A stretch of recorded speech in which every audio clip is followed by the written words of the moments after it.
Right, we've just had the delivery from Mini Spares. They're helping us out with some product for the Project 63 car, and we're just going to run through a few of these parts for you.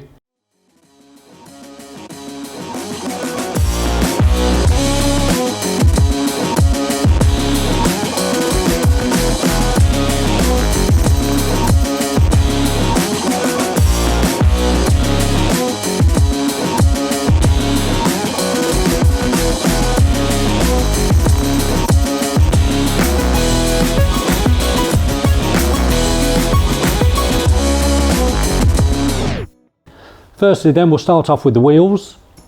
Beautiful little wheels, brand new, mini light copies, 4.5J. Not a lot of offset on these because we're going to fit these on the Cooper S disc brakes, and we don't want them sticking outside the bodywork because we don't want to fit wheel arch extensions. So they're the wheels. We'll go on to the tyres now. We've gone for quite an aggressive tyre, Yokohama A032Rs. Quite an aggressive tread pattern and very soft sticky rubber. We've gone for these purely and simply because what we want to do with the car. You can get obviously a lot more period type tyres, but we've gone for these purely and simply because of what we want to do with the car. On the suspension side then, we've gone for the Spax Krypton gas adjustables. We do also keep the quantum shockers, which are really high-end, ideal for sort of full-on competition cars, but a little bit overkill for this. We have gone for these in the lowered version because we are going to lower the car right down. Moving on a little bit further, we've gone for a new steering rack because we don't know what's happened to the car in previous life, so we've gone for a new one, along with the extended track rod ends. Because we're going to put negative camber on it, you'll need these so that these don't fall off the threads on the end of the steering rack. Just going on to the subframe now, we've gone for new top arms purely and simply because we want to keep the old subframe as a complete assembly.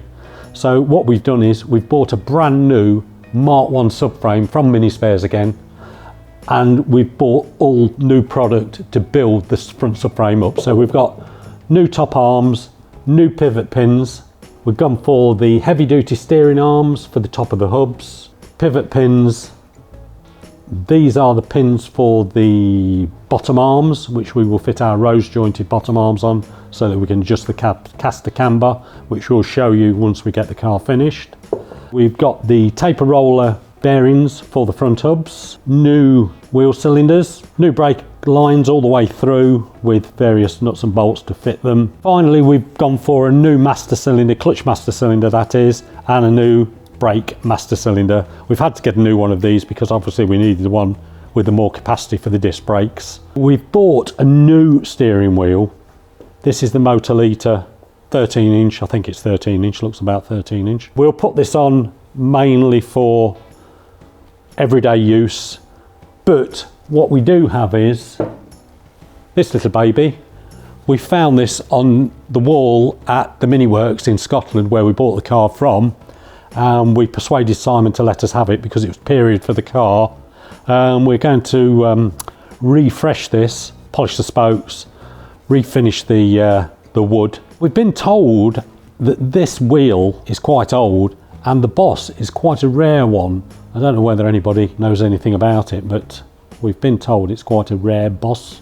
Yeah, so what we're going to do is restore that, and then we'll put this on when the car goes to shows. So we've now brought the front subframe for you to see. This is a brand new Heritage subframe, again from our good friends down at Mini Spares. Now, we're not going to modify this, but on a race car you will do a lot of modifications on this in the way of lightening and strengthening.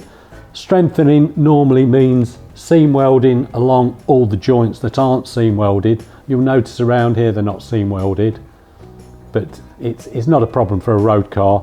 And also on a race car they would drill holes here everywhere to lighten it off, and then most probably put a brace from here down to here to stop it flexing. But again, we're not going to do that. Now, this subframe has got what they call an E coating on it. It's an electrical charge coating that they put on, but we're going to fetch that off because we're not quite happy with it, and then we're going to have it painted with the rear subframe that we've already had shot blasted. Okay, there's a quick run through of all the goodies that we've had. Thanks again to Mini Spares. Hope you all enjoyed watching, and we'll see you all soon.